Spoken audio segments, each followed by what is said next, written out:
Hi guys, আজ আমি আমার বাবুদের জন্য ঘরেই জেলি বানিয়ে নিয়েছি স্বাস্থ্যসম্মত, কোনো রকম কালার ছাড়া। এখানে কোনো কালার অ্যাড হয়নি। তো খুব শীঘ্রই তোমাদের জন্য জেলি চলে আসবে রেসিপির।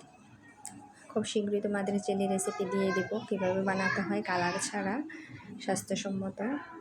তো এটা হচ্ছে গরম গরম কাঁচের বয়ামে ভরতে হয়, তাহলে এটা আরও বেশি সুন্দর লাগে দেখতে, একদম কিনা জেলির মতো মনে হয়।